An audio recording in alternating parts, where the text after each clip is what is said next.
Welcome, ladies and gentlemen, to the episode of Marius History Talks where we lay all the cards on the table. An actual conversation with MPO leadership? You read that right. So, what happened?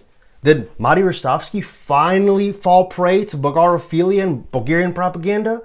Or did MPO actually give in to decades-long pressure from the Titoists and the Serbians and the communists and finally betray their ideals?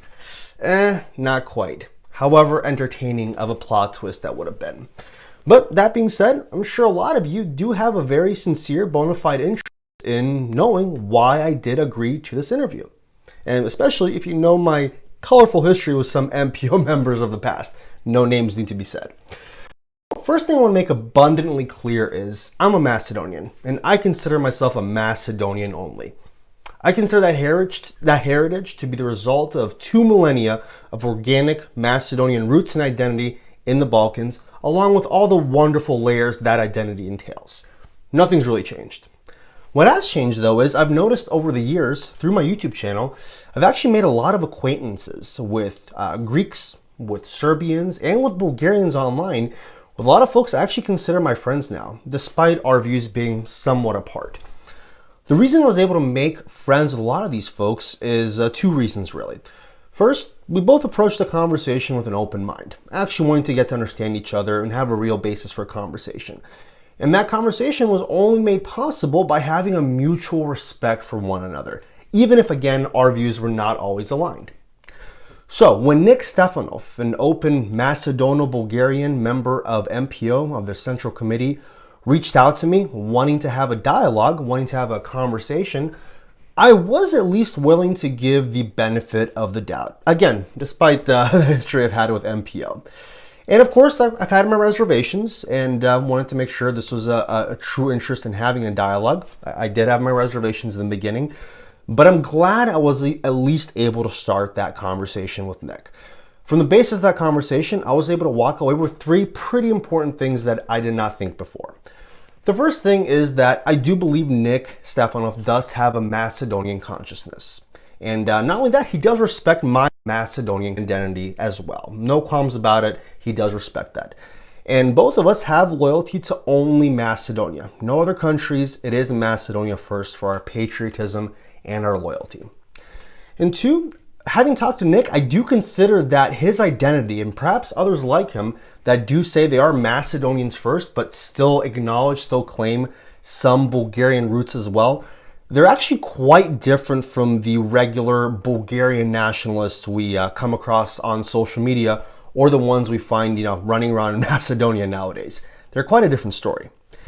And lastly, based on the conversations, I do believe that Nick does have a very sincere interest in reforming MPO, righting some historical wrongs that have been committed in the past, and really creating an environment where our diaspora can unite and can become more cohesive and even collaborate, even if, again, we may not always agree on certain points.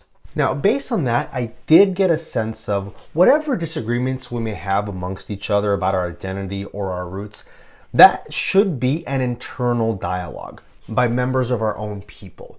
So even if we have those that are still Macedonian first in their identity and their patriotism, but labels still separate us, it's still enough to at least have the basis for a meaningful conversation.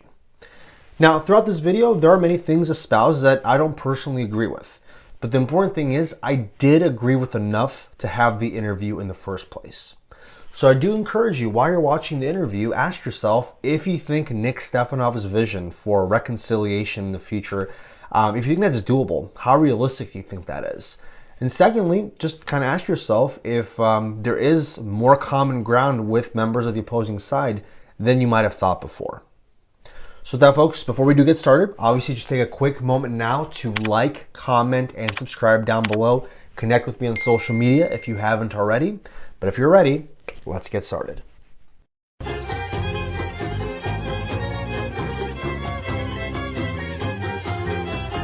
First of all, do want to thank you for taking some time to have this conversation here and formally do this interview. Thank you. You're up in Canada and I'm down here in the Midwest, so this is the best way we can connect, of course. But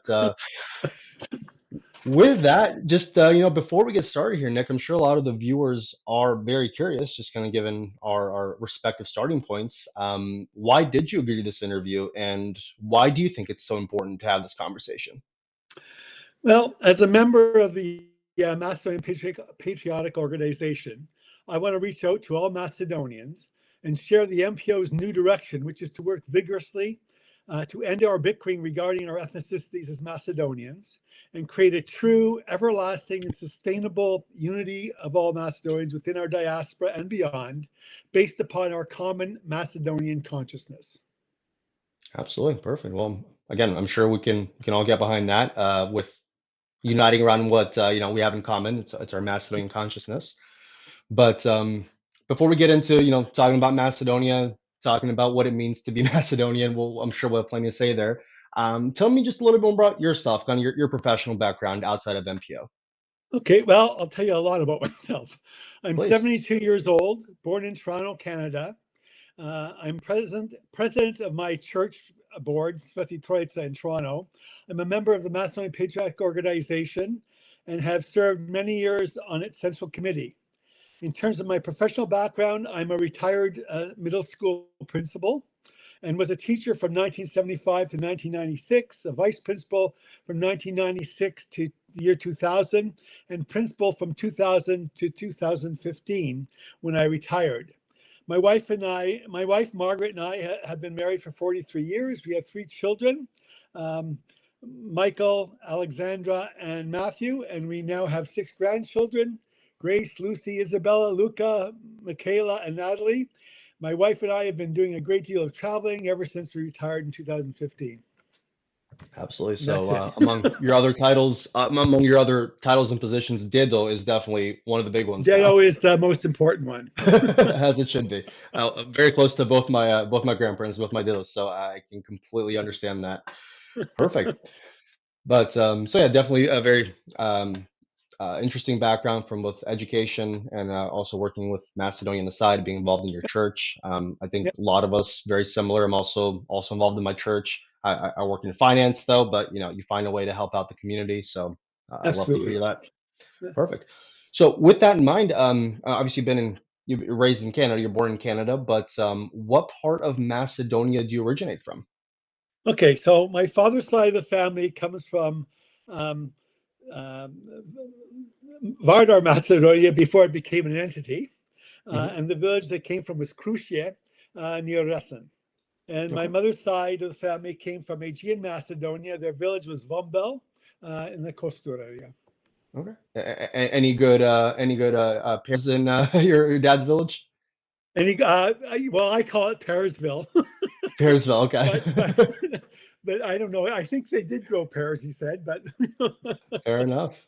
Fair enough. So you're from both Vardar, Macedonia, and mom's side is yes, from Aegeis and Macedonia. Aegean, yes, yes. Gotcha, gotcha. Okay. So yeah, tell me a little bit more about your parents. I know from talking to you, you're very close to them, Okay, and yep, big impact on your life. When yep. did they make the move over to the Well, New I'll World? start with my deados first. My Mm, deado on my father's side came to Canada in 1917. He was a mm, partisan fighting the Ottomans during World War One, and was captured, escaped, and came to North America. My dad actually went to the States first. He went to, I think it was Indianapolis. I'm not sure now. I forget. oh But wow. he only stayed there 6 months, and he came to Canada. And Hmm. I asked my dad when I found this out, when I was, maybe 10 years old or something. I said, well, why didn't you leave America and come to Canada? He said, well, 1917 was the Red Scare. If you had a Slavic name, you were a communist. So he said in America they threw stones at you. He said in Canada, in Toronto, they only threw eggs, so they didn't hurt as much. That was Oh basically his wow. story. Lesser of two So evils. my dad and Baba arrived and were reunited with my grandfather many years later, actually, in the late 1920s. My Wow. grandfather on my mother's side came in 1935. After deserting the Greek army, he was conscripted into the army, didn't want to serve there, and he escaped to Canada. And my mother and uncles followed in 1947, so there's a big gap there as well, when they were reunited with my grandfather. I never met my Baba from my mom's side because she died in Aegean Macedonia in the 1930s. Oh, wow. after my grandfather had come to Canada. My mom and uncles were raised by their grandparents before arriving to Toronto. And my parents were married in Toronto, Canada in 1949. I was born in 1950. My sister was born in 1953. Gotcha. My goodness. So you might have kind of an early progression to the new world, it sounds like, on your grandparents' Yeah, side, which is very, yeah. quite And there was interesting. big gaps. Yeah, it was quite Yeah, interesting. myself actually, I found out about my own great grandfather. He actually did a Petchelba in Uh-huh, Gary, Indiana, for a period of time, but eventually he came back. So I guess my, uh-huh. my family wasn't the first to come to America. They had some beforehand, but very brief Yeah, period of yeah, time. yeah. Love that. Interesting. Okay. Very. We have an interesting history. We all do. Yeah, clearly we do. It's a mosaic, if anything. But so on that note, Nick, you have told me a lot about your parents before, and again, just the impact they had on you. And you told me something very interesting when we initially spoke. Kind of tell me a little bit more about how they identified, what their identity was, what it meant to them. So tell me just a little bit more around that note. How did your parents identify? What was that like in the time period? Okay. Well, my parents and grandparents always identified simply as Macedonian, and they were very strong. They had a very strong Macedonian consciousness. However, at the same time, they believed they were ethnically Bulgarian, but never mentioned this fact unless they wanted to distinguish themselves from other Macedonians in the community, particularly the Serbo-Mani and the Gurko-Mani, or the Serbanized Macedonians and the Mhm. Grecianized Macedonians. Of course. They belonged to Macedonian Bulgarian churches. First, St. George. Uh, Macedonian Bulgarian Orthodox Eastern Orthodox Church in Toronto, and then Yeah. Sveti Troitsa. And my dedo was the dedo on my father's side was a founder of St. George's Church, which was, I think, founded in 1941 or something like that. Hmm. When some our relatives came, we had relatives who came from Vardar, Macedonia, to Canada in the 1950s and 1960s, and they received assistance in terms of paperwork and all that, actually from the Macedonian Bulgarian priest in our church. These relatives had a strictly Macedonian consciousness, and my Hmm. parents and grandparents had no real problem with that because we were all Macedonian, as they put it. Um, the adjectives ethnic or Bulgarian were less important in their minds. And when the first Macedonian church came into being in the late 1950s, Sveti Clement in Toronto, my relatives who immigrated from Yugoslavia, part of Macedonia, moved from our Macedonian Bulgarian church to St. Clement's Church, but we still recognize them as 100% Macedonian, and our separate Macedonian identities never really divided us. Because we were Macedonian, that was the main thing. And Hmm. we even often attended church events at the Macedonian church, and they often attended events at our church, even though one Hmm. was, Macedonian Bulgarian and the other one was Macedonian, but it really was not an issue. We were family, and that Yeah. was what was mattered. For sure. I think you told me, this just came to me from when we spoke initially, you said your parents said, respect anybody that uses the name Macedonian, Yes, regardless of yes, who yeah. they may That be, was what God may they believe absolutely in. whoever they were. Well, Respect if they have actually, the I name think Macedonian. they qualified by saying except Gurkomani, but that's another story. Well, case can be made. Case can be made, but it's changing. Perfect. Well, so that's kind of an interesting note what you said there. A lot of the you've watched my videos. A lot of the views I've espoused over the years around the identity. Let's face it, no identity back then was exactly like the version we No, have today. They've always no, been in no. flux. They've always changed.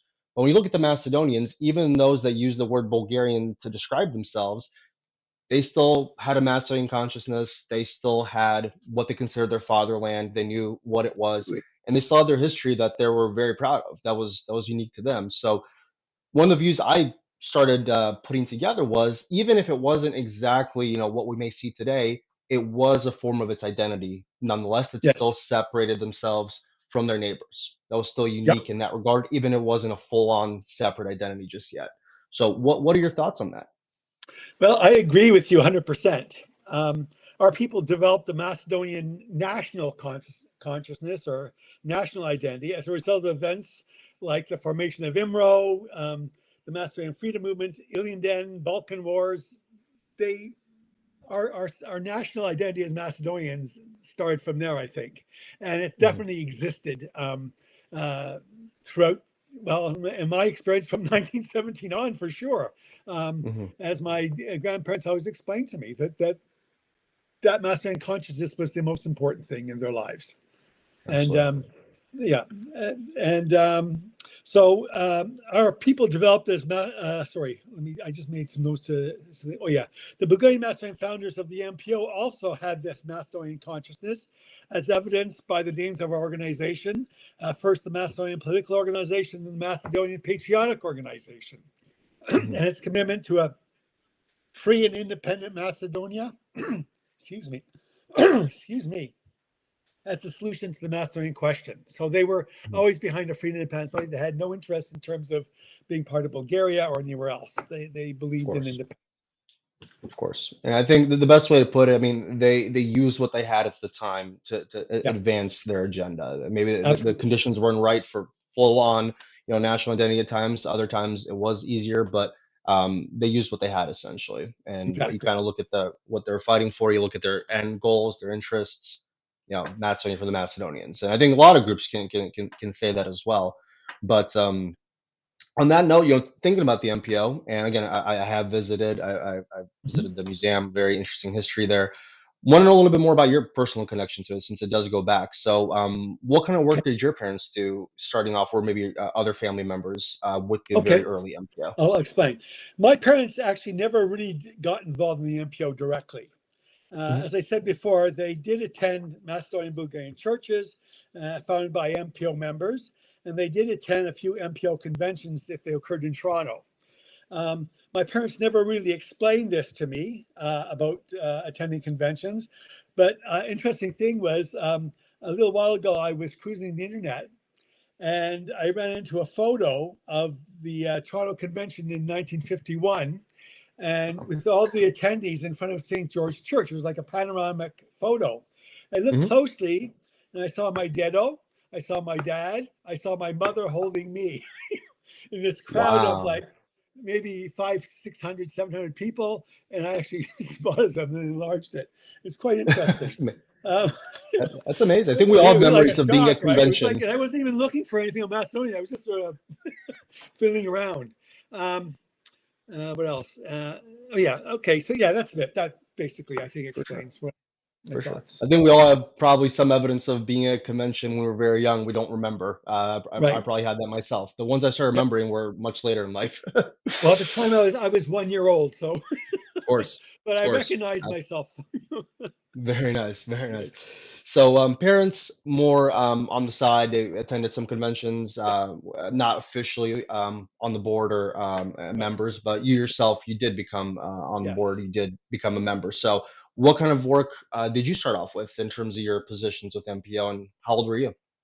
Okay, well, let me tell you how it started. Okay, so as a child, I did not have much interest in the MPO, but I was aware of it, mainly through my church, where people would make donations. The Constructive is MPO. This was sort of common, and they'd read out the donations. And I recall one parishioner, for example, who had a wife and 3 kids. He made $50 a week working in a mushroom farm, but he gave $5 every Sunday to the Constructive and $5 to the MPO. And people were donating. Like the Macedonian organization was the only one they really had in Toronto, the MPO, and this is the way they could express their Macedonian consciousness at the time. There was nothing else there. I was also made aware of the MPO as an altar boy at St. George. In the early 1960s, Lubin Dimitrov, a prominent editor of the Macedonian Tribune, died and was buried. His funeral was at that church, and I served as an altar boy. My interests came much later, when I was about 19 years old as a university student. I made friends with another fellow Macedonian student who was very knowledgeable, who eventually became editor of the Macedonian Tribune, actually. And he basically turned me on to my Bulgarian Macedonian heritage and the MPO struggle to create a free and independent Macedonia for all Macedonians, regardless of their ethnicities.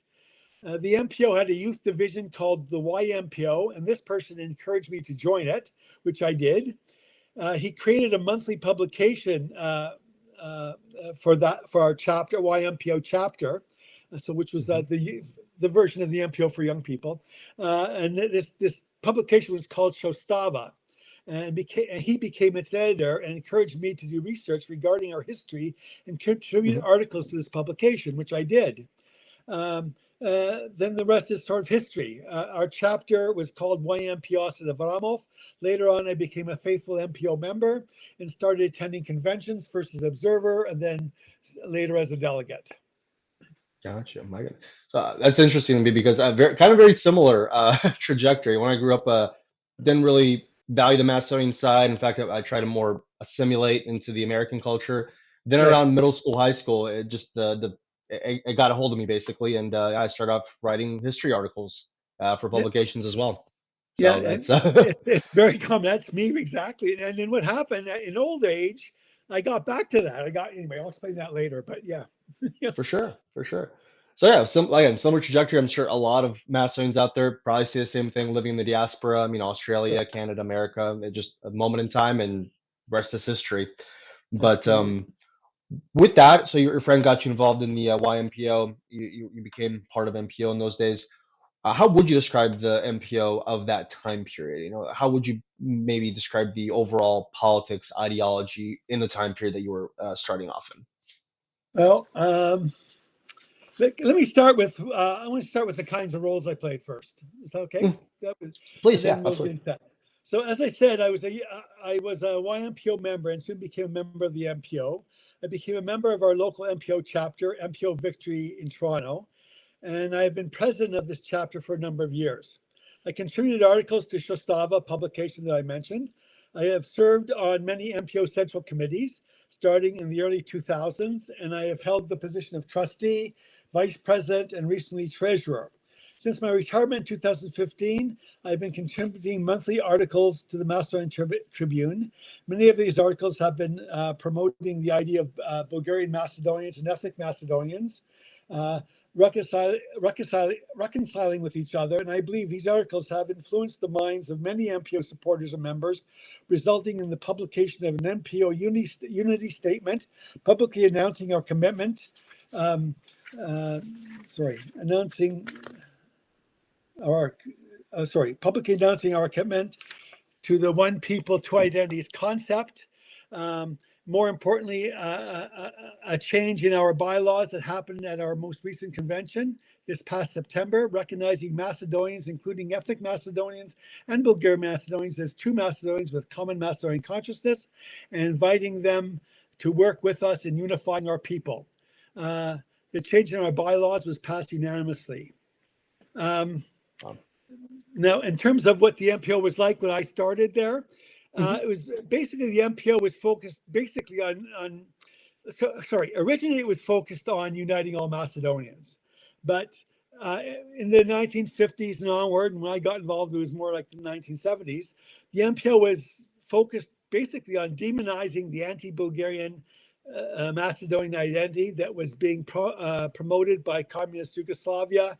Uh, our Bulgarian Macedonian identity was being attacked, and our solution was to attack back. And Mhm. people, this was basically a thing that at conventions, this was the big thing that they always talked about meetings.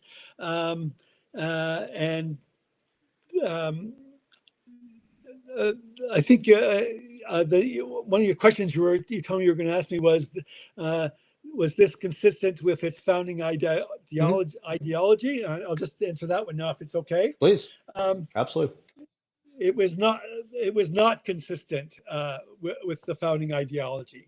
The ideology of our Bulgarian Macedonian founders was the unification of all Macedonians in our diaspora, regardless of their ethnicities, and the creation of one voice for all Macedonians in common cause for a free and independent Macedonia, where all Macedonians and ethnicities would be respected and welcomed. Um, Of course. So, yeah.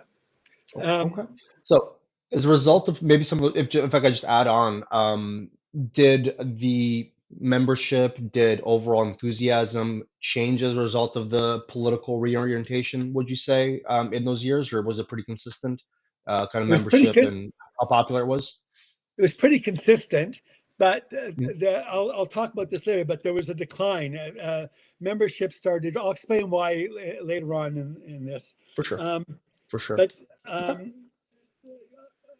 the change, yeah, there was a change obviously from the original, and Yeah. which is attributed to the hateful attacks on our identity and our desire to attack back, demonizing Tito. Um, and his pro-Yugoslav cronies, I'm going to use the dialogue that they used, in Okay, fair. Macedonia as devils engaged in propaganda and ethnic cleansing practices to convert Bulgarian Macedonians of Yugoslavia into artificially made up people based on hatred toward anything Bulgarian. That's basically sums up Gotcha. where they were back, probably right into the 90s. But For sure. So, um, what kind of relationship did you have with, the Socialist Republic of Macedonia at the time? And obviously, you disagreed with the government, but as a country, as an entity, how would you describe that relationship that you had? Obviously, you had family from there. I'm sure a lot of family was yeah, still there. well, How'd you view it? first of all, on my father's side, they lost track of their relatives. Like they came in the teens and the 20s, and there was no phones in those days or anything, and basically lost track. My ditto had like three brothers, and they just lost. Mhm.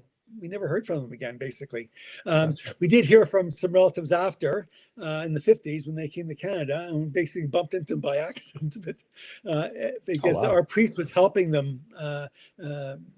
With paperwork for becoming landed immigrants, and Mhm. that's where we saw them anyway. And it was my father's first cousin, so it was very interesting. Wow. Small world. Anyway, so initially I followed the party line that demonized communist Yugoslavia and what we considered to be the hateful hypocrisy of the ethnic Macedonian identity. You see, as soon as communist Yugoslavia was established, it initiated a continuous campaign of hateful propaganda against the MPO while promoting then newly affirmed exclusive ethnic Macedonian identity, an identity that threatened our very existence. We attacked Mhm. this identity with the same hateful vengeance of the other side, and in this battle, the very existence of the MPO was threatened. But at the time, I followed the line that yes, the MPO stands for Macedonians, regardless of their ethnicities, um, but that this new ethnicity did not represent the will of the Macedonian people in Yugoslavia, and all Macedonians who supported it were brainwashed. Brainwashed. That The was, old brainwashing. again, I just bought into this because this is Yep, the people that got me interested in the that was the way of thinking, and for sure. I bought hook, For line, and sure. sinker at the time. Again, I think we've all been there with a version of Macedonian history and Macedonian identity we've believed growing up versus maturing. Big reason my YouTube channel started was I thought I knew everything, then I discovered more and more and more, realized it wasn't quite what I realized in the beginning, but Yeah, still want to keep on digging, and it leads to one thing, leads to another, and modulates your views more than anything. So for you sure. can completely understand that.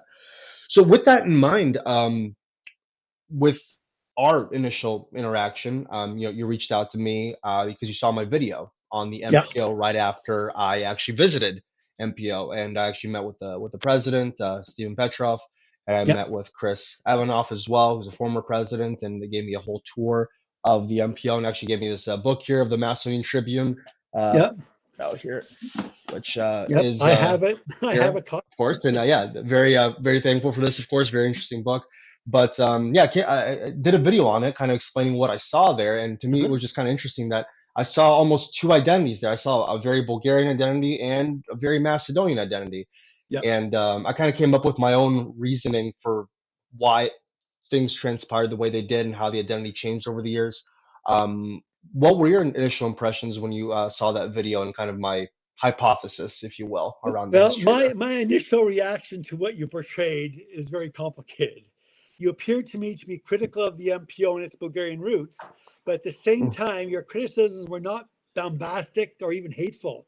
I detected a bit of sympathy when you spoke of the tragedy of the MPO having lost its way in pursuit of uniting Macedonians. Um, I was also impressed with the fact that you even were willing to discuss the MPO without dismissing it outright. And I liked your explanation that the NPO is part of our history, that it kept the idea of an independent Macedonia alive when there was no one else around to do it back in the 20s, 30s, 40s. I also even agreed with some of the things that you said, like our bylaws made former President Jordan Obama's ideas that the MPO was now open to all Macedonians sort of hypocritical, because our bylaws said something very different. Basically, was excluding um, people who just wanted to call themselves Macedonian. hmm Of course, of course. And yeah, I think that's the best way to view it because if you go in with an open mind, it still has a place in the Macedonian history. It definitely served its purpose. And I think most folks here, they were here when only MPO existed. I mean, I'm here out in Cincinnati. A lot of Yeah, our church members start off in MPO in the 60s. But I think that's true. what I landed in the video was kind of the perception there, the way folks were describing themselves as time went on, just the Bulgarian label attached to the Macedonian identity just no longer served its purpose. It just no longer adequately was able to capture what was Mhm. happening in Macedonia, what Macedonians thought about themselves, and it outlived its usefulness, is how I kind of put it. Yeah. So, what were your thoughts on that kind of theory? Well, let me see. I wrote some notes A on little off this. the And script there, but I wanted to follow up. that's okay. Um, well, I'll explain to you how my views started to change. Okay. Please, yeah. So, I, my views started to change because I was always bothered by the fact that the MPO was declining in terms of numbers, and in terms of number of members and chapters.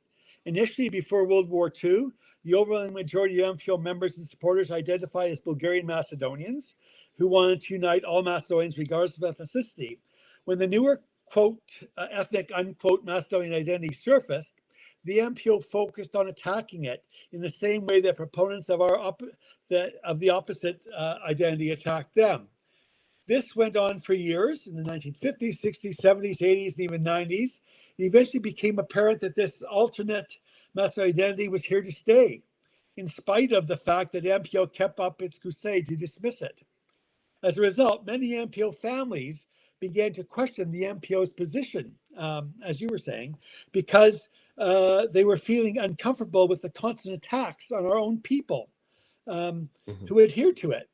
It bothered them particularly um, that our MPO officially accepted Macedonians of all ethnicities, including Bulgarians, Turks, Greeks, Albanians, Sephardic Jews, but not our own brothers and sisters from Varvardar, Macedonia. Hmm. Um, Many gradually dropped out of the MPO over this and began to view the Bulgarian part of our identity as a source of embarrassment. As a result of this growing sentiment, the MPO gradually lost numerous chapters and members. Obviously, if this trend were to continue, the MPO would cease to exist sooner than later. Um, Hmm. so, for the MPO to survive and thrive, I reasoned that our ethnic divisions must no longer be a source of hatred, hostility, aloofness, and apathy towards each other. We must reach out to all our brothers and sisters, regardless of whatever Macedonian identity they identify by, and focus on our commonalities as a Macedonian people. We need to Hmm. display our sincerity in accepting all branches of our Macedonianness and promote the idea that Bulgarian Macedonians, ethnic Macedonians, and those who just want to be called Macedonians are all 100% Macedonians and comprise a united Macedonian nation. And For sure. when our ethnicities no longer become a source of hatred, the threat of extinction of our own Bulgarian Macedonian identity in North America will no longer be an issue. It won't matter.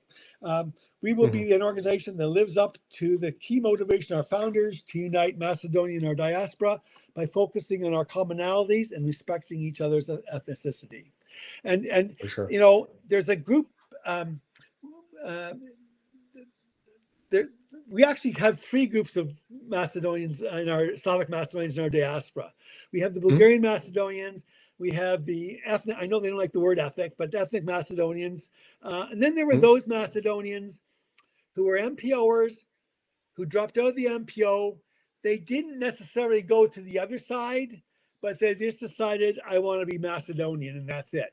And Hmm. again, because they were sort of ashamed of the constant attacks on our brothers and sisters, and Hmm. and they're a sort of a unique group who I'm hoping with our new stance that maybe they'll be interested in maybe not coming back, but actually being supportive of us and help to Hmm. influence the other side that we mean we're not just pulling a leg to save ourselves. We really believe in what we're doing. Anyway, that's how I For see it. sure. For sure. Yeah, I think I do agree with a lot of that, Nick. And that's kind of my own change my views over the years. I think that we're Macedonian, and if we identify as Macedonian, we hold that Macedonian consciousness sacred. if we have disagreements about our history or our past, it's a family dispute. It's still amongst the I family. agree. When it involves anybody else, Yes, I like to call it, we're the same people, yeah, but we have some differences, or we're the same people. And we have two identities, or perhaps three identities, but we're the same yeah, people, and so who cares? And this is like logic, common sense. In my own family now, I have Bulgarian Macedonians. I have ethnic Macedonians. I have people who go to the Macedonian church. I have people who go to the Macedonian Bulgarian yeah, church. You know what? We don't fight each other. We mourn, we laugh, we celebrate, we mourn, we do everything together. Uh, Life goes on, and because we know we're the for sure. same people, we might have Yeah. different labels, but we're the same people. Period. I mean, I probably have some, Bulgarians in my family now because of the passports. So I guess we're in the same boat there. Yeah, A that's another lot of my story. family probably got those passports when they could. So yeah, it's an interesting situation. But with that, just and I can kind of combine some questions here. Just thinking about Okay. MPO and again how it kind of maybe veered off its course. You told me some very interesting stories back in the day, just when MPO really shined and really exemplified what it stood for, kind of an independent Macedonia, Yeah. Macedonia for the Macedonians. And you told me some really fun kind of anecdotal stories about that. Do you have any examples, any kind of stories you could tell our viewers that kind of tell a little bit more Um, about, kind of MPO at its best, let's say? well, at its best was sort of in my when I got at its best was probably at the beginning when it was founded, as far as I'm concerned. Um, but in my term there, in my latter years, it got better because we started thinking, even before we came up with our official unity statement and bylaw changes and so on, that we have to look beyond just being just Bulgarian Macedonians. And I have two stories. The first one involves MPO President Jordan Labamov. At one of our conventions that was attended by the Bulgarian ambassador in America, Jordan showed him the Kostracheta flag used in the Ilinden uprising, and the ambassador asked him to return it to Bulgaria. Jordan's response was, I will when you return Pure in Macedonia to us. The other story involves his dad, actually, Ivan Labamov, who was president in the early 90s. Um, uh, and Ivan used to tell a story. Now, this is not exactly right, but the gist of it is correct. Hmm. He's telling a story about having three children, one being a Macedonian, one being a Bulgarian, and one being a Bulgarian Macedonian, to illustrate the diversity of our people and that they are all Macedonians. These stories show the complexity of our identities, the challenges in uniting all Macedonians. The desire was there in those days, but no concrete actions were taken. So even though we started out reaching out, the main drawback was those bylaws. They were still Hmm. there. And those weren't even the original bylaws. They were changed a little later after our founding to mention specific Hmm. ethnic groups and all that. So Absolutely. anyway, so that was the part. The concrete action of changing the bylaws was missing. Absolutely. And on that note, said about Jordan Labamov, Bog da go prosti, sounds like it was a Yeah, very patriotic it Macedonian was. Yeah. from absolutely. Another story, I heard some controversy before when some official letters of MPO were signed and the postscript said for San Stefano, Bulgaria. And there was a huge outrage apparently amongst some members in the community. Yeah, Told me some I don't incident remember that. I happened. don't remember that story, but I'm sure it's true. It I've heard sounds about right, probably. Um, so a lot of interesting stories. And I said it takes yeah, really getting to go experience the MPO museum and kind of hearing those stories that really lifts the veil of what you think, what's portrayed online, some loud members, how they portray themselves versus what's actually there. It does take kind of the bravery just to for sure. be open-minded and have that conversation. So, Yeah, of course, glad I did that. Now, again, we already kind of talked a little bit more about how your views start to change over the years. But one thing yeah, that really stood out to me was when we first spoke, you said, ironically enough, it was your time in Bulgaria, when you visited Bulgaria, that yes. really also had kind of a catalyst around your on your views and your philosophy. So I guess just tell me a little bit more. What were you there for? What did you Okay. expect, and Yeah. what happened? So I attended a conference in Sofia, Bulgaria, in May 2022 regarding the state of Macedonian Bulgarian relations. I was invited to attend this conference by the Consular General in Chicago, Bulgarian Consular General. Mm-hmm. And I guess the Academy of Sciences, or I don't know. Anyway, they invited me to give a speech regarding what I consider to be the MPO's biggest challenge in North America, which I said was preserving our Bulgarian Macedonian identity was probably the biggest challenge. Anyway, Macedonian Bulgarians from the Republic of Macedonia were also present at this conference, and some of them gave speeches as well regarding the lack of human rights for Macedonian Bulgarians. In my speech, I spoke about the need for reconciliation where Macedonians no longer demonized each other because of their ethnicity. And I told them that I identify as a Bulgarian Macedonian, which means I'm a patriotic Macedonian who happens to have Bulgarian roots. Initially, I did get the impression that the Bulgarian Macedonians there from the Republic were more Bulgarian than they were Macedonian. And from their speeches, they sound more like Bulgarians from Macedonia rather than Bulgarian Macedonians. And what I mean by that, the Bulgarian identity seemed to be the most prominent. And so, Mm-hmm.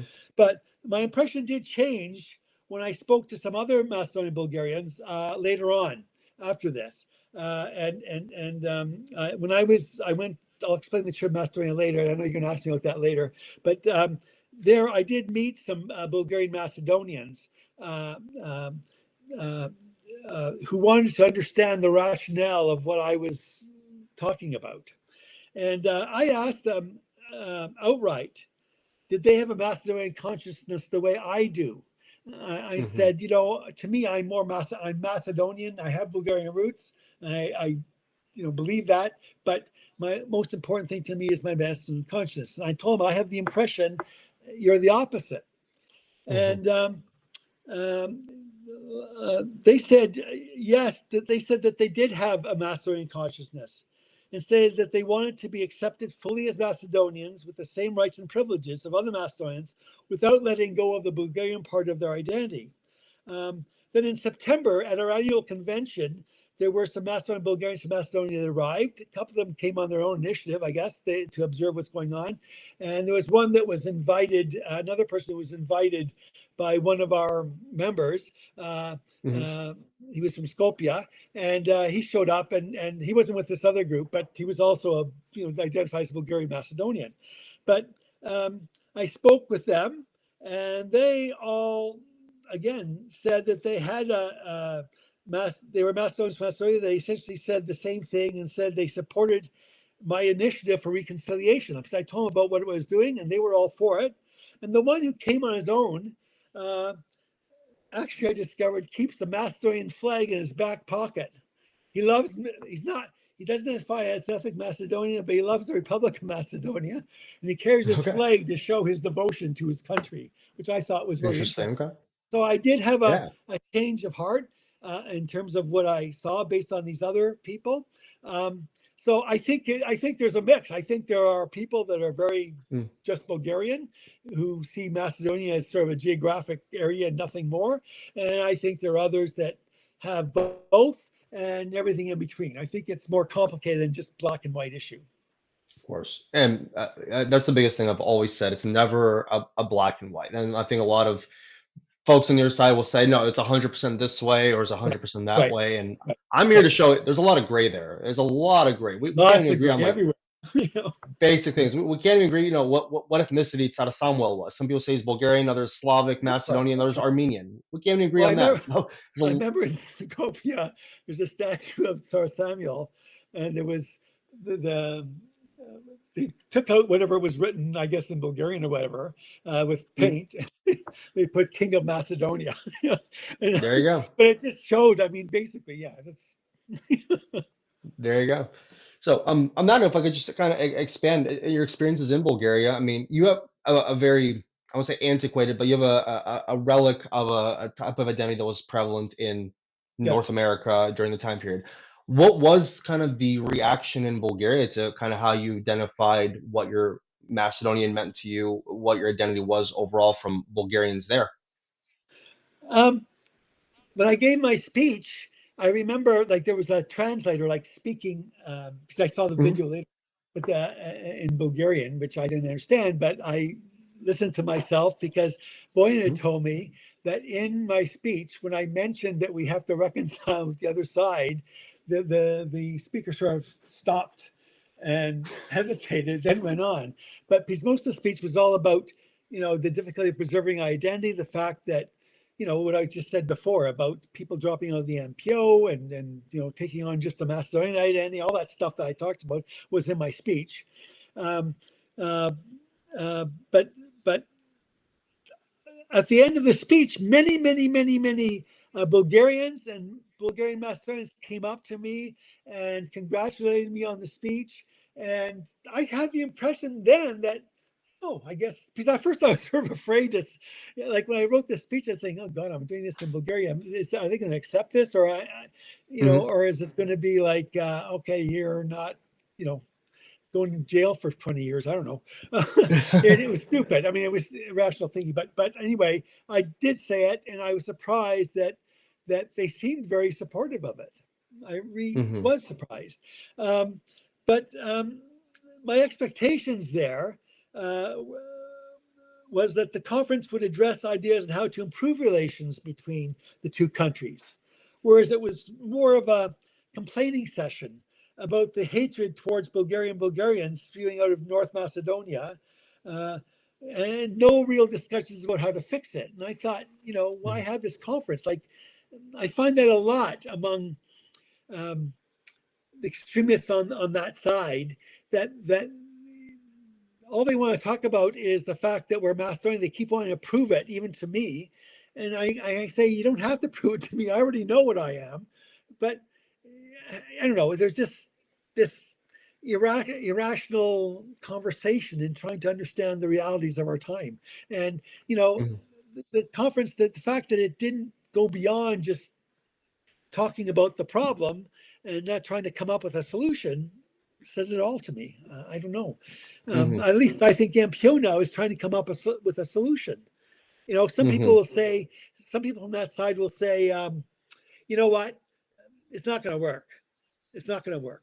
And I always answer, you know what, the freedom fighters in Nimro and the freedom fighters throughout, they tried for an independent free Macedonia. It never worked for them either, but they never gave up because they knew they were on the right side of history.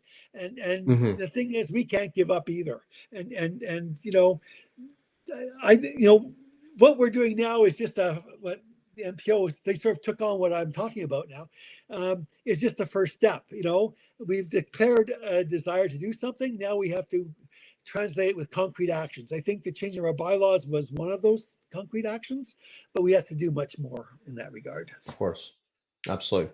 Yeah, it's easy to talk, easy to point fingers, much more difficult to come up with ideas and solutions, which again, part of why I also agreed to this interview. I think we Yeah. have enough in common to at least Oh, start the sure. dialogue. Again, we may not agree on everything, that's fine, but at least we have enough to at least create a constructive dialogue, You which know for what? most We folks think the is same way, but anathema. again, the labels are different. Labels are different. Yeah, it's again, it's two Macedonians, three opinions. It's just Yeah, just how it is. that's for But sure. with that, just kind of a curiosity question again. With you going to Bulgaria, and again, identifying as Macedonian primarily, but with Bulgarian roots, how did you find your idea, your identity compared to the Bulgarian identity that's in Bulgaria currently? Would you have a lot in common, or did it seem a little bit different? How did that feel? Well, again, my identity is one of peace and reconciliation and a Macedonian consciousness that is more than just a geographic, Macedonian consciousness that's more than just because I'm from Macedonia, but there's this patriotism. But the Bulgarian national identity, from what I see, at least espoused by the extreme nationalists, is about human rights and the treatment of Bulgarian nationals in Macedonia. And these extreme nationalists seem to be still focused on the idea that all Macedonians are really ethnic Bulgarians, basically dismissing present day realities. And Hmm. that's basically what I saw.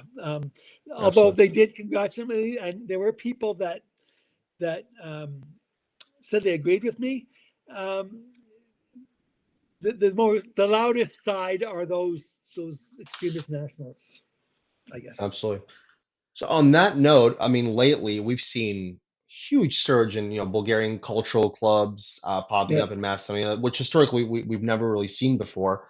And I think in some there's I think Albanians that are a part of it as well. Again, just in different places throughout Macedonia. Yeah. How do you view that, this more recent development Okay. I that's thought happening about in this Macedonia? What are your thoughts there?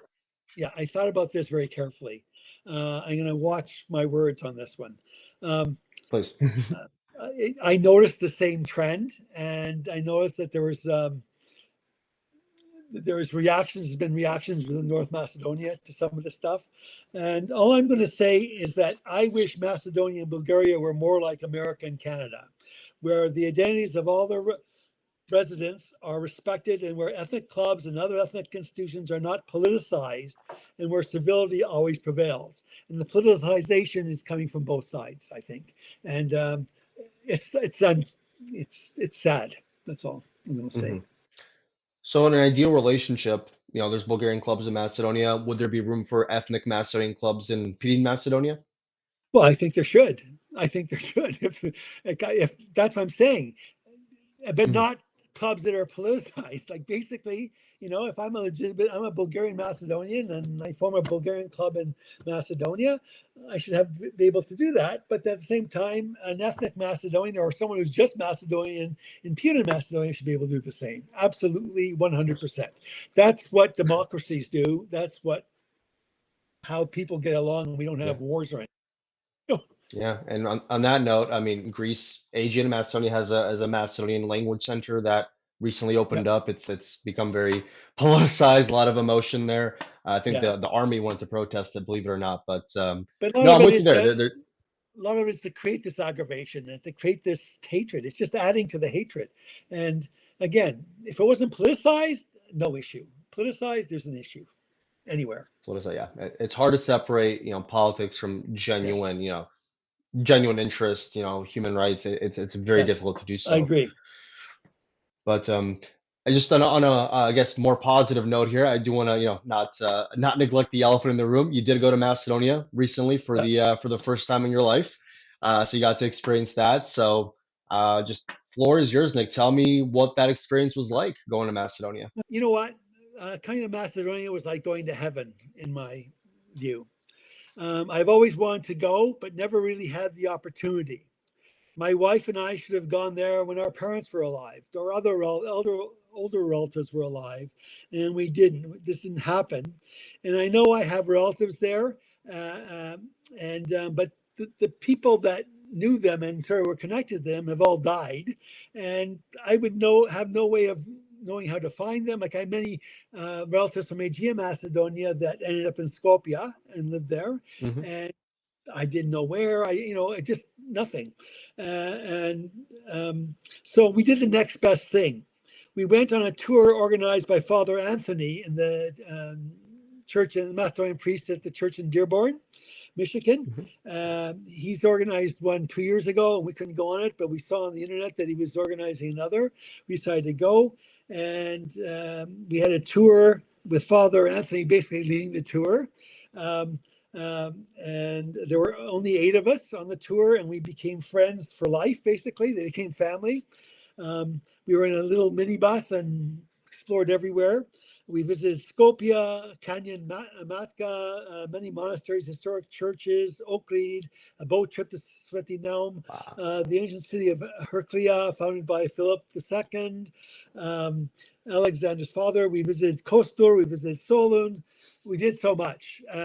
We were never, I mean, we were mostly 2 days in any one place. And in some places we were like just one night, like Hmm. basically in Costa we were there one night, Solon we were there one night, but we got a taste.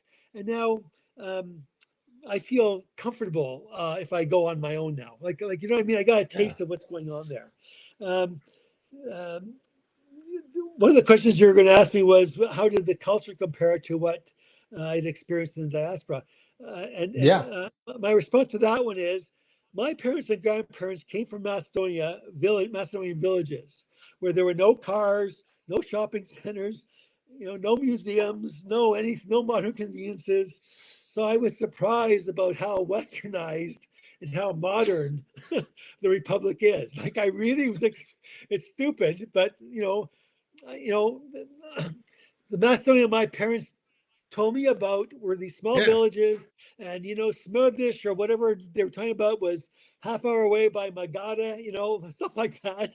Um, for words like car and lights, they used karot and sritot and lightot, like basically. Oh yeah. So I was very surprised of how advanced and everything has become. I shouldn't have been, but I was. Yeah. um, Wow.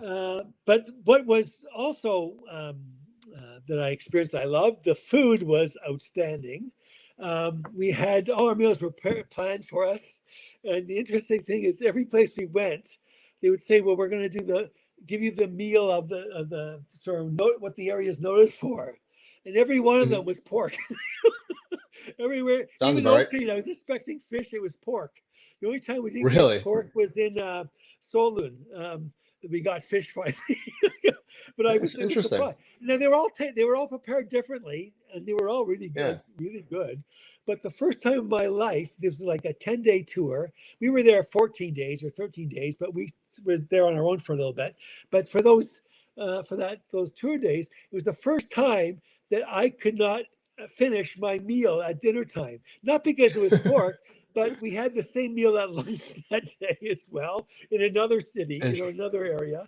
And anyway, yeah. yeah, it was really interesting. But the food was to die for. And the most thing is, everyone was very welcoming, friendly. I even talked to some people about what said I was in the people said don't say you're in the MPO, blah blah blah. Mm. I said what I was trying to do, and I found a lot of people that agreed with me. Like they Hmm. you know they felt, yeah, we need to make peace with Bulgaria. They need to make peace with us. We need to, so we can move on, so we can Hmm. have a more sustainable economy through European, all this kind of stuff. There were a lot of people thinking like that, and I did not Hmm. expect that. But I, Hmm. I Hmm. thought, what the heck? I'm going to ask, what's the worst they're going to do to me? And I did the same thing actually in Aegean Macedonia when we were in Bitola, and we're Hmm. walking down the main drag, and everyone I Hmm. saw, I said, "Shopraish." There And you go. some people ignored me. Some people looked terrified, so ran away, and many people responded. And I thought that was really interesting. You know, Selfish. Yep. my Yeah. wife We're thought I was friendly nuts, but people. it actually was quite interesting experience. That's But fair. yeah, and they all felt like home. Um, I think the most memorable experience for me was in Resen. We stopped by Resen. We weren't even going to stop there, but I said my dedo was from Crucia. We couldn't go to Crucia, but Mhm. Resen was nearby. So we stopped, we walked through the main street, and then we sat drinking Turkish coffee. And I'm Mhm. sitting there drinking Turkish coffee, and I'm reflecting on my grandfather, and I started to cry. I started to, and it was just these Wow. memories of my grandfather, and thinking he must have walked these streets in 1917, and Wow. he had a hard life. He'd leave his family behind, all this kind of stuff. Yeah. But they were My happy goodness. tears that I finally got to see Yeah. my real roots. You know what I mean? It was weird, Yeah. and I was happy though. I was really happy, but I was crying at the same time. And Yeah. I don't know why that's the most memorable experience. We didn't see the sites there. We did go to one building, which was an administrative building built by the Ottomans, and it was now Okay. a pottery museum. And Okay. I bought a pottery because it was from Bresson, and I Hmm. put it in a bag. And when we got home, I was sitting on the bag and dropped it, and it smashed. Oh my But goodness. but I glued it together and put it on our mantelpiece. But basically, it's just a memory of where my grandfather and my father's side of the family came from. I mean, he wasn't from Ruston exactly, but he definitely visited Ruston. He used to talk about it all the time. So it was just, I don't know, it was a really important experience. We got Yeah. to Kostur, we couldn't go to Vumbel either because we were only there. We were supposed to get there by noon, and we got there at night. We had dinner and had a quick tour of Kostur, and then that was it. We left the next morning for Solud. So I never even got a chance to, so I didn't get a chance to even think where I was. But for the rest of Hmm. it, it was a big deal to me for some reason. That's amazing. Yeah. That's a that's a first of all beautiful story. Thank you for sharing that. And I say disagreements that we may have. Anybody that questions your Macedonianness, the No, fact no. that you said being in There. Macedonia was like going to heaven. My That is the labels are most beautiful different. My statement I've labels heard. are different, but Yeah. the heart is the same. That's for sure. Yeah, that's And also, I kid you not, that's a well, very, I just want to say that's a very memorable thing I heard. Going back to Macedonia was like going to heaven. I don't think I've ever heard it said just like that, but well, to me I it will was remember because that. I'd never been. I was going to go. I've been writing about Macedonia and thinking and researching since I was 19 years old. To see it for real, it was no longer just an academic thing. Do you know what I mean? The people were It was, yeah. real. The people were friendly. I didn't get attacked when I said who I was or what I stood for. No, seriously, like And one of your questions was, what was my biggest takeaway? Well, Hmm. my biggest takeaway is that Macedonia felt like home instantly. Everybody did. And part of it was probably because we bonded with these 8 fellow tourists and Hmm. Father Anthony. And Father Anthony was amazing. I mean, this guy's sense of humor was fantastic. Every town we went to, everybody knew him. It was crazy. Local And celebrity. so we got to meet people that way. It was really good. Anyway, my biggest takeaway is that I have to go back as soon as possible because I loved it so much. And hopefully with my children and grandchildren, I want to go back. I want them all to see it Beautiful. before I even die. I want them. I want Yeah, them to experience it earlier than I did. for sure. I think that alone, you have to go back to Ohrid and try the Ohrid trout. If you went to Ohrid and had Yeah, pork, I know. People that's a told me grave about it. sin. I expected. They said our specialty of the area. And then it was pork Yeah. again. I was so disappointed. Mind you, it was really good, but that's another story. Absolutely. Well, again, I love that. And again, I'm born there. I came here in 2001, but every time I go back, it is like going to heaven. I mean, I feel my Right. grandparents there that they've passed, but I feel them there. I'm walking the same streets they did. And going to my grandparents' village is extremely emotional for me as well, Well, because again, what I that's have where to they're do from. I next think, time, I'm going to Vumbel and I'm going to Crucia for sure. mm, That I need to do. absolutely, And absolutely. I want to stay there. Like I want to stay for a little while. And I now feel okay that I don't need a tour. I can go. I feel comfortable. But I Yeah, think Father Anthony is thinking of a tour, not next year, but the following year. I'll go with them again because it was fun. He has so many connections, knows so many people there, and like I said, we met people they probably would not met if yeah, he was there. So it yeah. was really good, really good. Father Anthony actually reached out to me for some recommendations on places to visit while you were What's in that? Seoul. And I don't know if you guys got to see them or not, but he gave me a message because he watched my videos. He was asking Oh, for some locales there that you could visit, some historical stuff. So hopefully you get yeah, to we see it saw next some time of if you the didn't. historical stuff there. Again, we were Good, only there one good. night though, but we got there around 11 o'clock in the morning, so we did have a day to kind of look around. But For anyway, sure. For sure. Perfect. um, Love to hear that, and again, appreciate you sharing that with me. So one thing I did just want to kind of further crystallize, since now went to Macedonia, you saw the reality, what it's like, yeah, opportunities, but also challenges. I've read in your articles before you envision Macedonia really being like an Israel yeah. in the Balkans. Again, this is not a kind Um, of political statement, but just what Israel's model is. You kind of envision that for Macedonia. So can you tell me a little bit more, what you mean by that, and yeah. how do you envision it? Um, Oh yeah, okay. So I want it to be I want the Republic of Macedonia to be a nation that recognizes and welcomes all people with a Macedonian consciousness, regardless of their ethnicities, and to be a haven where all of us can become engrossed in our Macedonian culture, heritage, and traditions. The existence of such a Macedonia will counter the effects of assimilation in our diaspora, an assimilation that could potentially lead to future generations forgetting their roots and where they came from. I think we want a country that's inviting to all of us, that we can go back and recharge our batteries and recharge our roots. And I think Macedonia is the country that can do it, and I think it will do it. And I think that the MPO right now is onto something, but it's something we can't do ourselves. We need to reach Mhm. out to ethnic Macedonians. We have to reach out to other organizations and work together to come up with a plan. But I Mhm. think it's doable. And I think the more I do this and talk about this, the more I think there's a silent majority in both Mhm. countries that will not agree with this totally, but come to first base with us at least. And that's all I want right now. Absolutely. Just go to first base. For sure, for sure. I think the analogy of Israel. I've actually been to Israel, so I got to kind Uh-huh. of experience that. And the one thing that always stood out to me there when I spoke to Jews, just like us, they have a lot of backgrounds. Some are from Arabic speaking Yes. countries, others from Yes. Spanish, Yes. Italian countries, different backgrounds, sometimes different languages, and maybe they don't Yep. always get along. But the one thing that stood out to me was they said the way we view it, because of our past, a Yep. threat to one of us is a threat to all of That's us. right. Yes.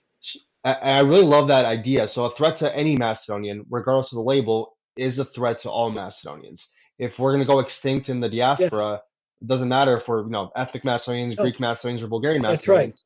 No, I agree with We're that. all I in the agree with same that pot statement. there. Yes. I agree with that Yeah, statement if we all 100%. lose it, we're all in the And the thing same is, pot, we all unfortunately. have the same Macedonian consciousness, which I don't want any of us to lose. I don't want my great, great, great, great grandchildren to lose either. And we need a For sure. strong Macedonia, inviting to all to exist. We need it to exist forever. That's all. For sure, for sure. I agree with that. So on that note, just kind of thinking more practically, and we can kind of talk a little more about some of the work that you've done. But Okay. what does that look like? When we have Macedonians that have different ideas about their history, their language, their identity, how can they perhaps start to unify despite these differences, despite these different interpretations that they may have Well, there? okay. So essentially, to unify people, we have to focus on our common Macedonian consciousness. And we have to look at things with a whole different lens. So in 2022, there was a resolution from Congress to recognize to make September Macedonian American Macedonian Heritage Month, and we wrote a letter um, criticizing it. Now the letter, I saw. I didn't think it was criticizing it. I think the letter was basically supporting it under conditions. And what it said, and I wrote the letter. So anyway, I'll just explain what I said. So I said, you know what, we agree with this. Well, the fact that you're honoring Macedonians, but you're talking about honoring the Macedonian language, and there are some Macedonians who, particularly before World War II, came to America, whose language was not Macedonian but Bulgarian, or something like that. And so I said, please, you know, recognize both languages or something and carry on. But it was, Mhm. I saw it as my thoughts from being old guard to new guard sort of changed. I thought this was sort of supporting it, but it was obviously negative. So this year, when it came up again, um, we tried to write a letter, and I said, okay, I'm going to write one on behalf of the MPO, but I'm going to support it this time. Because again, because we had just sent out this unity statement about, welcoming all Macedonians, and we were about to change our bylaws, positively, and even, by the way, the bylaw thing, even those that are very ultra nationalist Bulgarian types within our uh, within our organization actually supported it, which it was unanimous. Like that floored me. I Mhm. wasn't expecting that. Anyway, so anyway, so okay, so then I decided, okay, you know what? Thank you. This is great. You're recognizing all Macedonians. Um, um, I want to find it because I want to quote the letter to you. Hang on, let me find this because so I said the idea of honoring Macedonian Americans is a good one, since many past present members of our Macedonian American diaspora have been valuable contributors to America, enriching the quality of life for all. Our divided Slavic Macedonian diaspora in North America have some disagreements with respect to our historical and language roots, but at the same time, we are one people with a common and revered Macedonian consciousness, a consciousness that invokes pride, admiration, and awe for the sacrifices made by our ancestors to secure a better life for their descendants. It is in this spirit of venerated consciousness that we give our wholehearted support to the resolution. And which Venerated basically consciousness. Love sort of that. said the same thing, but said it in a much more positive way, focusing on what unites us as opposed to, Yeah, you know, harping on what divides us. absolutely, And so we absolutely. never changed anything in terms of our thinking, but with a slightly different lens, it's sort of a welcoming thing. Who's going to Yeah, oppose that? Nobody, for whatever sure, side. for sure. But I like the formula there. Again, we can disagree. That's okay. Yes, But again, we're still one people. It's a family. It's a family yes, dispute. It's not. It doesn't need to involve other people. Doesn't need to involve no, other nations. It's a I family agree. dispute. It And I doesn't think involve that's a, yeah, yeah. it's true. That's why I wanted to communicate because that I like that analogy. You know, we may have disagreements, but that doesn't give Greece the right to interfere in our internal matters. Doesn't give Bulgaria No, the right. no, Doesn't give Serbia no, the rights. no. Even if we have disagreements, it's our disagreements, It's not our yours. disagreements. No one We're else. gonna figure I this out. agree. It's just like a family. We are a Yeah, family, and we are. We really are. And yeah, the consciousness that I have in me and consciousness you have in you is the same consciousness. It's about absolutely. Macedonia. And Macedonia is not just a piece of land where we happen to live or our ancestors happen to live. It's more than that, And that patriotic Macedonian term. I know it was first a political organization, MPO, Hmm. Macedonian sorry, political organization.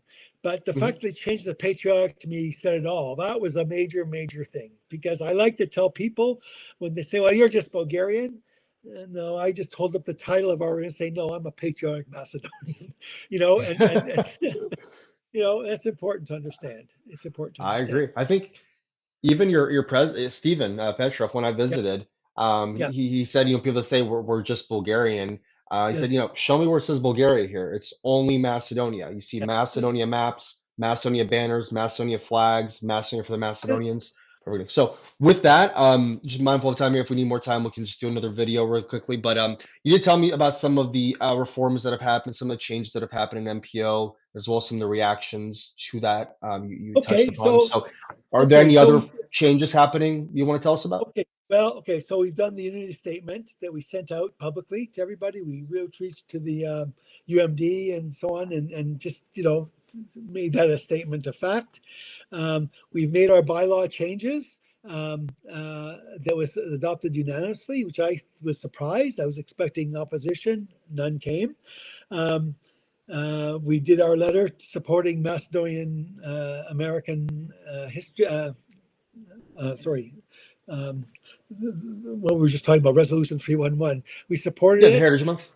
Yeah, and um, we've also reached out to the media in both Macedonia and Bulgaria, and we're finding them publishing some of our articles stating what we're talking about, and we're finding supporters even among the proponents of the media supporting what we're trying to do, and the MPO now is considering next steps, and I think what we need to do, we have a Macedonian Reconciliation Committee. I'm the chair of it, and it's just our own people kind of thing. And we basically formed it to form the unity state, to start the unity statement going, and we got that written out, and then it sort of folded. But we're thinking of um, recreating it, and but inviting ethnic Macedonians to join it as well. Like people who are not necessarily members of the MPO, but we want to look at next step. We have to come up with a plan of action. Like it's easy to Hmm. say, okay, we sort of declared that we want to unite everybody. We've changed our bylaws. You can't just stop. This is not, people start going to trust us. There's going to, and we want to reach out to everybody, even the extremists on both sides. I want them to come forward too. I really do. And so we have to really think this out carefully. So we need to come up with that. And we also think of inviting some scholars from both countries, from North Macedonia and from Bulgaria, who actually support what we're doing. I met what's his name now?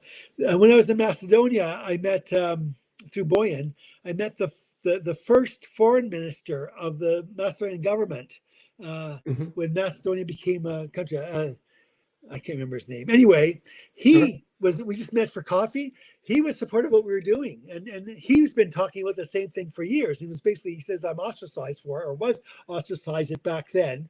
Uh, but he was on board.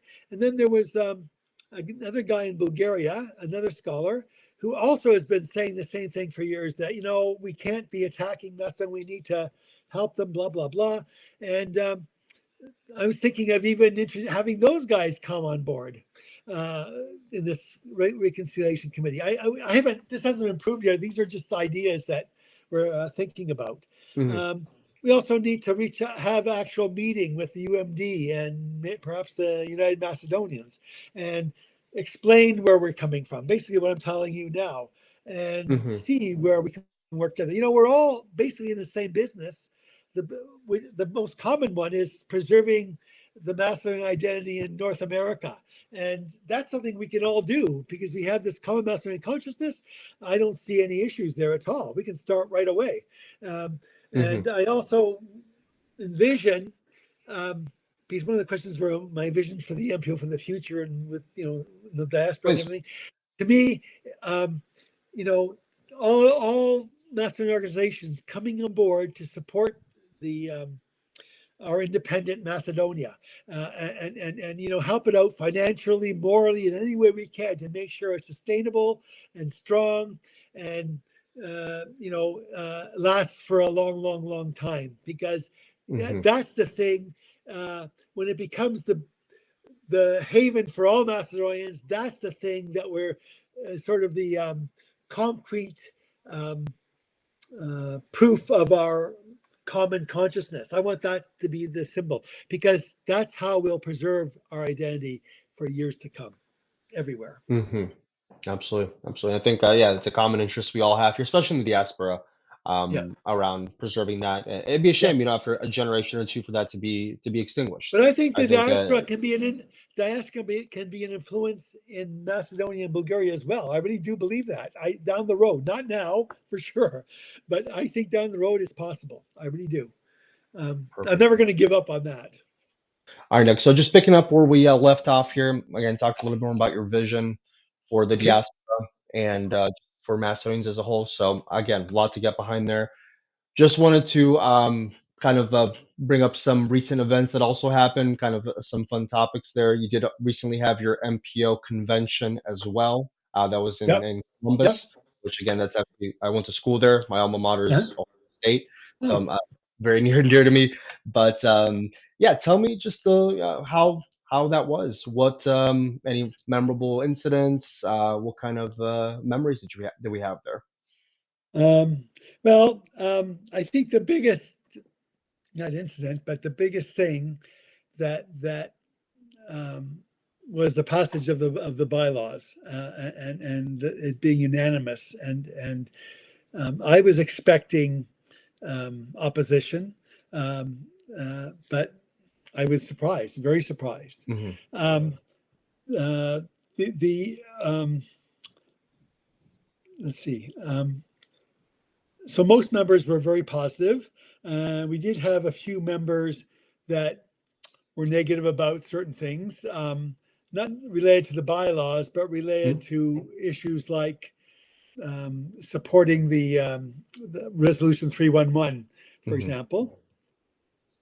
And we had a protest letter by maybe, I don't know, 8 people, Okay. which we replied to recently. But basically saying the same thing, we are now officially working with all Macedonians, and we have to look at things with a different lens and explaining, we didn't, we still talked about we have differences, but we downplayed them, but we have to do this because we can't, change the bylaws and just be what we were doing before. Like this has to change. And so, but the opposition was very small, and I Hmm. think that was really important. Um, and the MPO, we're on board with. Everyone's on board with what I'm saying, and. I've been writing articles about this for years now. And I'm every month now I write another article, but with the same thing, but I have to change it so it's not just repetition. But I think it's paid off. I think it's paid off, Yeah. and we have the MPO today isn't just about Bulgarian Macedonians. We've had ethnic Macedonians in the MPO for a long time. People who are definitely ethnic Macedonians, and um, uh, they've been accepted because there was nothing else, in Fort Wayne, for example, we have one, and the Hmm. person's even on the central committee. And there was no other organization to join. Like basically, in the old days, that was it. And she said something last year's convention that I found it was more important than anything else in getting me to think that I was on the right track. We were talking about Bulgarian.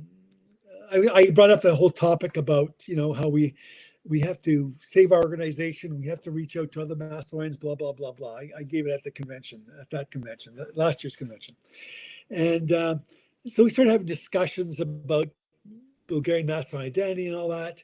And she said, I don't know, somebody said something, and she got a little angry, and she said, "What's this Bulgarian stuff? I never knew about this Bulgarian stuff. I was raised," and she's right. That generation is gone, and like, you know what I mean? Like, I wasn't even part of that generation, and the people that grew up in Macedonia, all they know this Macedonian. Don't even want to call it ethnic Macedonian identity. Just call it Macedonian identity. Uh, Yeah. they grew up with it, and so why are we calling, like, why are some people who are extremists calling them Titoists and stuff like that? They weren't alive when Tito was around. This is what they know, and this is what we know too. We have a bit more baggage than she does, I guess. But the point is that opened my eyes, because here was an MPOer who was definitely not Bulgarian in terms of how she identified, but she said something that I think is truth that I never even thought of. Because when I was supporting the following the party line, I was never thinking that way. Basically, they were Yeah. all stupid, or they were brainwashed, or whatever. No, that was stupid. And the other stupid thing was when we're saying that they're just brainwashed Titoists and that kind of talk. You look at the research that I've done for my articles. You know, um, there were things that Bulgaria could have done if there was indeed a strong Bulgarian national identity in there before World War II. When they conquered, or took over North Macedonia, took over Macedonia, occupied it, and you know, I think Tsar Boris was thinking in terms of, we've accomplished what we've always wanted to do, absorb Macedonia into Bulgaria. They could have come up and said, you know what, let's create a Macedonia. They could have done it right there. Like they could have, but no, they just, they talk sometimes of helping Macedonia, but here's an example where it was basically absorbed. Yeah. Um, and things could have been done. And oh yeah, and then the government was run, like the civil government was run by Bulgarians, officials who came from Bulgaria, when they could have appointed people within Macedonia. The military was still the Germans and everything. But my point is, there were things that could have been done and they weren't done. And to only blame Tito, there's something wrong there. And the other thing is, our people before Tito were persecuted by the Serbs. You're Serbian, blah blah blah, Sure. and this was a way out. All this persecution for years and years and years. All of a sudden, someone comes says, "You know what? I'm going to give you a country. You don't have to be with the Serbs anymore. You're Macedonian." Duh! I think I jump at that in a second. And that's what they did. And to say they're brainwashed or they're still Titoists is BS. That's all.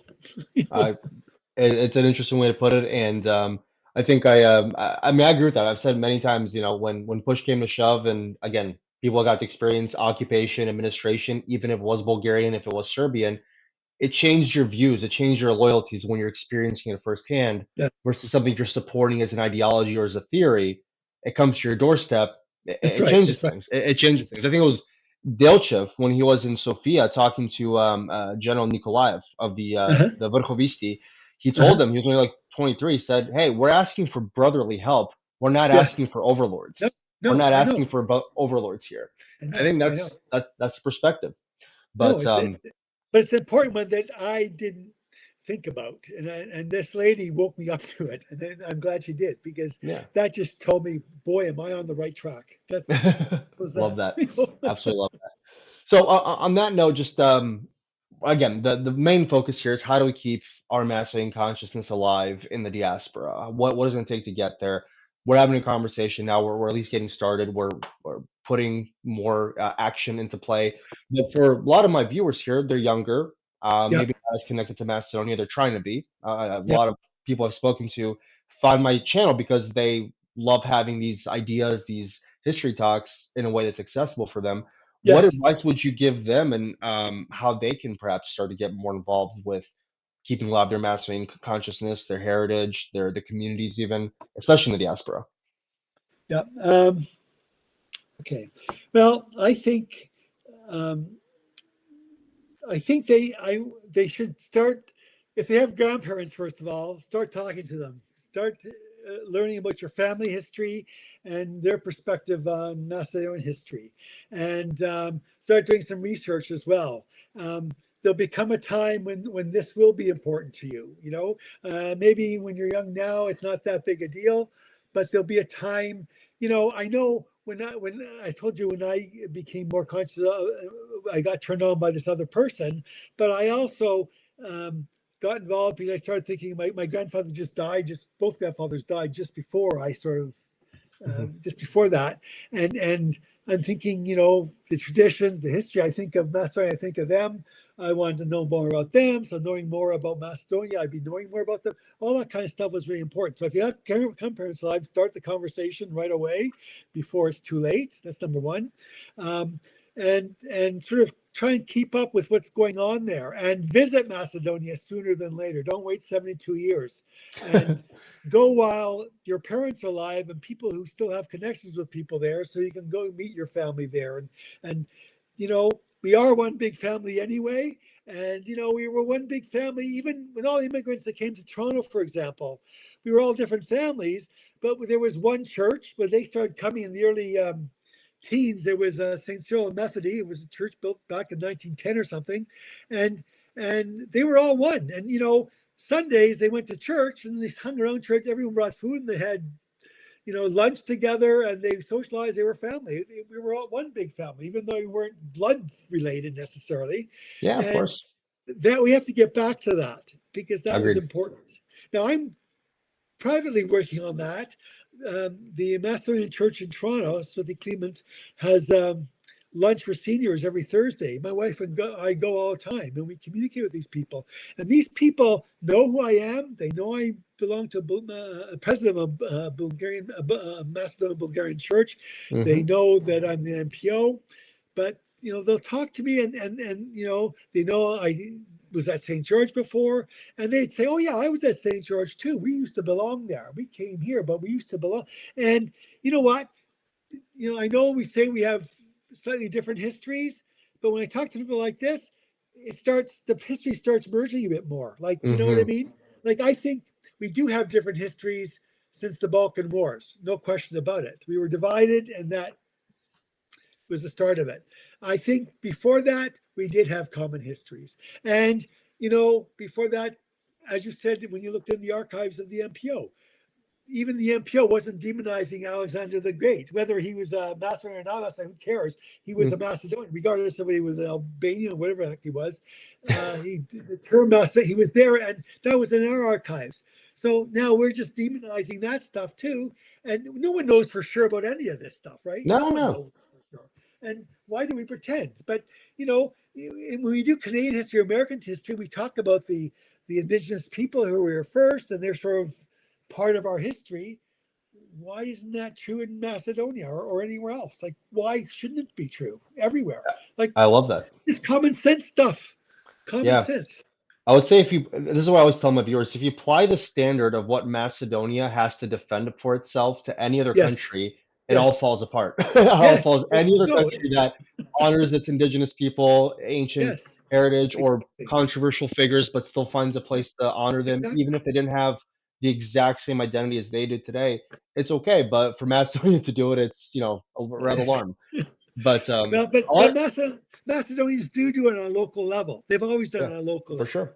We have to Uh, do this as a diaspora and For not sure. just on the local level. That's all. I'll add two things to what I heard you say there, though. Okay. You said first, talk to your grandparents. I take it one step further. record them, interview them, have Yes, that yes, forever. Get out the absolutely. phone, get out the tape recorder, whatever you have, interview them. Have that to pass on to your kids so they know what their Yeah, grandparents were like. That's my absolutely. first step.